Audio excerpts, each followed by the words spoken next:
매일 성경 묵상을 돕는 해설 가이드입니다. 안녕하세요. 묵상코치입니다. 함께 읽고 나눌 말씀은 이사야 50장 4절에서 51장 8절까지 말씀입니다.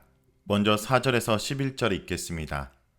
주 여호와께서 학자들의 혀를 내게 주사 나로 공고한 자를 말로 어떻게 도와줄 줄을 알게 하시고 아침마다 깨우치시되 나의 길을 깨우치사 학자들같이 알아듣게 하시도다. 주 여호와께서 나의 길을 여셨으므로 내가 거역하지도 아니하며 뒤로 물러가지도 아니하며 나를 때리는 자들에게 내 등을 맡기며 나의 수염을 뽑는 자들에게 나의 뺨을 맡기며 모욕과 침뱉음을 당하여도 내 얼굴을 가리지 아니하였느니라. 주 여호와께서 나를 도우심으로 내가 부러워하지 아니하고 내 얼굴을 부싯돌같이 굳게 하였으므로 내가 수치를 당하지 아니할 줄 아노라. 나를 의롭다 하시는 이가 가까이 계시니 나와 다툴 자가 누구냐? 나와 함께 설지어다. 나의 대적이 누구냐? 내게 가까이 나올지어다. 보라, 주 여호와께서 나를 도우시리니 나를 정죄할 자 누구냐? 보라, 그들은 다 옥과 같이 헤어지며 좀이 그들을 먹으리라. 너희 중에 여호와를 경외하며 그의 종의 목소리를 청종하는 자 누구냐? 흑암 중에 행하여 빛이 없는 자라도 여호와의 이름으로 의뢰하며 자기 하나님께 의뢰할지어다. 보라, 불을 피우고 횃불을 둘러 띈 자여, 너희가 다 너희 불꽃 가운데로 걸어가며 너희가 피운 횃불 가운데로 걸어갈지어다. 너희가 내 손에서 얻을 것이 이것이라. 너희가 고통이 있는 곳에 누우리라. 이사야 50장 3절까지는 이스라엘이 배역하여 팔린 상태에 있다라는 내용이 전개되었습니다. 이러한 이스라엘의 상태가 50장 10절에서 흑암 중에 행하여 빛이 없는 자로 반영되어 있다고 할 수 있습니다. 이 맥락에서 세 번째 종의 노래가 등장합니다. 그러므로 이 종은 흑암 중에 있는 백성들을 향해 하나님의 말씀을 선포하고 증거하는 존재이며 백성들의 배역함과 맞물려 이 종의 사역에는 고난이 수반된다는 점을 알 수 있습니다. 먼저 4절에서는 학자의 혀와 귀를 가진 종을 말합니다. 여호와의 종에게는 학자의 혀와 학자의 귀가 있습니다. 학자는 공부만 늘 하느라 현실과 동떨어진 말을 하는 존재가 아니라 항상 배우는 사람입니다. 항상 종은 하나님의 말씀을 배우는 존재입니다. 배움은 현실의 삶에 아무런 쓸모가 없는 것이 아닙니다. 이 종은 배우는 사람의 혀가 있어서 그가 하는 말로 공고한 사람들을 도와줄 줄 알고 배우는 사람의 귀가 있어서 하나님께서 이르시는 말씀을 제대로 깨닫고 알아듣습니다. 말씀 공부는 모든 그리스도인들의 과제이며 사명입니다. 열심히 배울 때 하나님 말씀을 제대로 깨달을 수 있고 그 깨달은 바로 공고하고 연약한 이들을 도와줄 수 있습니다. 그런데 정작 어떤 이들은 하나님 말씀을 배우지 않고 악을 배우기에 열심을 냅니다. 5절에서 9절은 고난을 부끄러워하지 않는 종에 대해서 말합니다.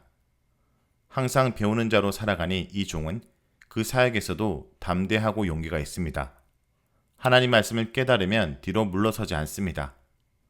배역한 백성들인지라 여호와의 종이 말씀을 전할 때 뺨을 때리고 수염을 뽑으며 모욕하고 침을 뱉습니다.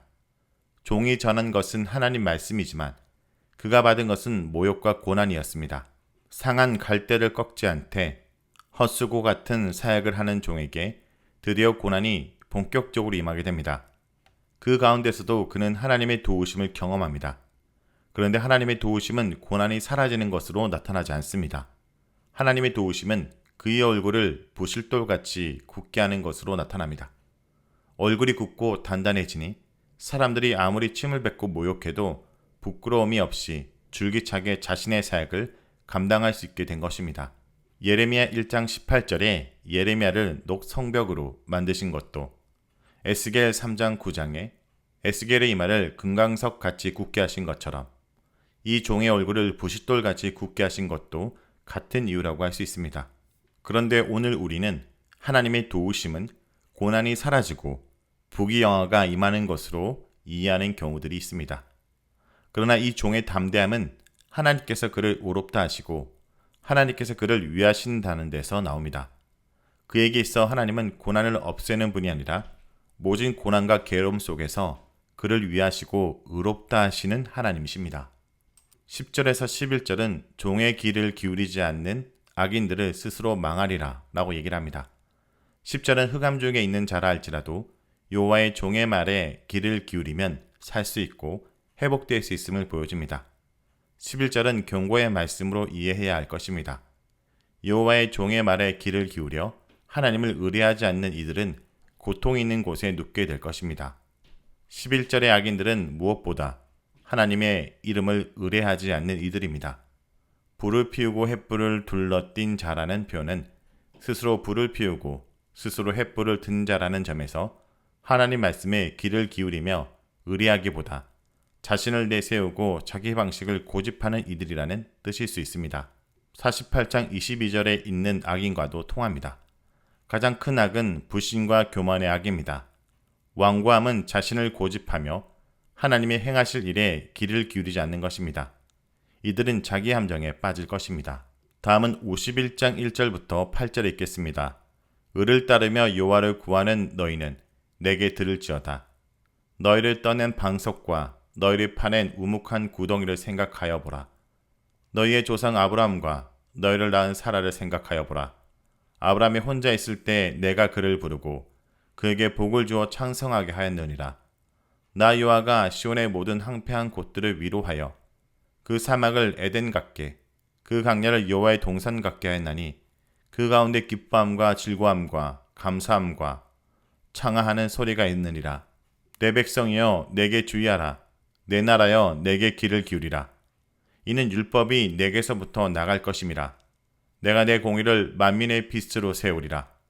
내 공의가 가깝고 내 구월이 나갔은즉 내 팔이 만민을 심판하리니 섬들이 나를 앙망하여 내 팔에 의지하리라. 너희는 하늘로 눈을 들어 그 아래의 땅을 살피라. 하늘이 연기같이 사라지고 땅이 옷같이 헤어지며 거기에 사는 자들이 하루살이같이 죽으려니와 나의 구원은 영원히 있고 나의 공의는 패하여지지 아니하리라.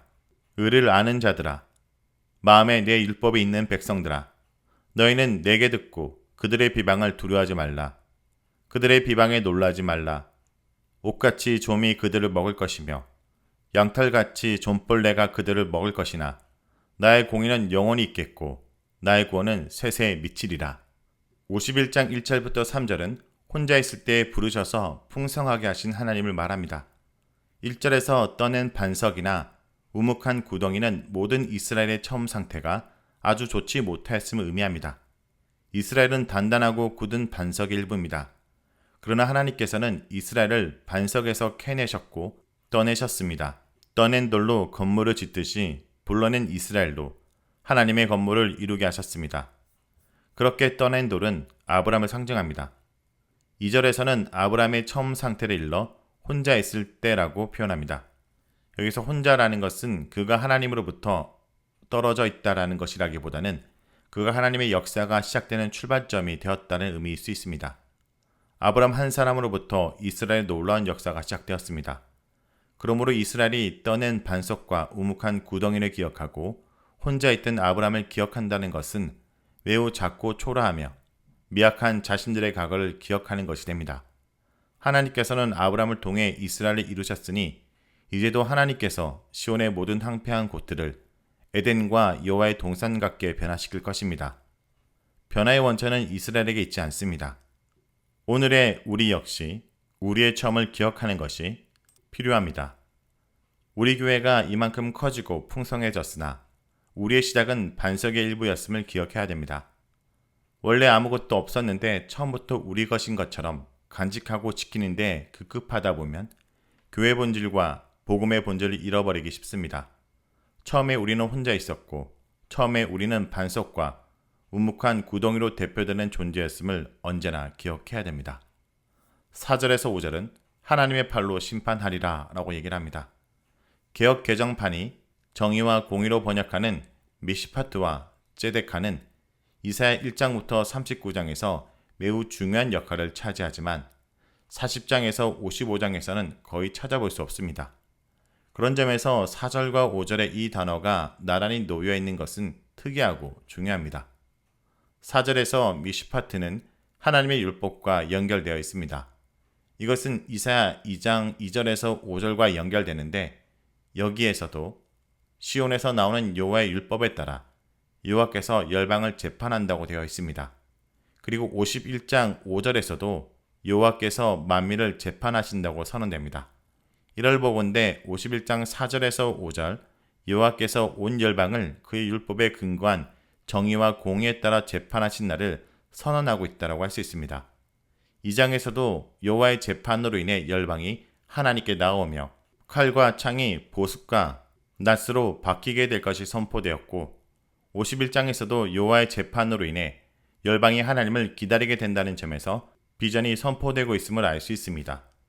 여호와께서 정의와 공의 가운데 열방 가운데 행하시면 온 열방이 여호와를 앙망하게 됩니다.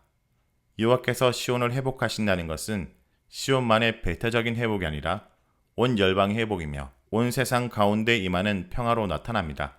하나님의 공의, 하나님의 긍휼하심은 이스라엘만이 아니라 만민의 빛입니다. 자, 여기까지가 이사야 50장 4절에서 51장 8절까지 말씀입니다. 오늘 말씀을 통해 우리는 무엇을 묵상하고 적용해야 될까요?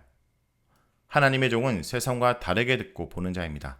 하나님의 종은 남들이 못 보는 곳, 보기를 꺼려하는 것을 바라봅니다. 불의한 세상에서 하나님의 통치를 바라보며 이 땅에 하나님의 공의가 없음을 보고 탄식합니다. 여리고로 내려가는 길에 강도를 만난 사람을 보고 피하여 지나갔던 종교 지도자들과 달리 사마리아 사람은 그를 보고 불쌍히 여겨 가까이 가서 돌보아 주었습니다.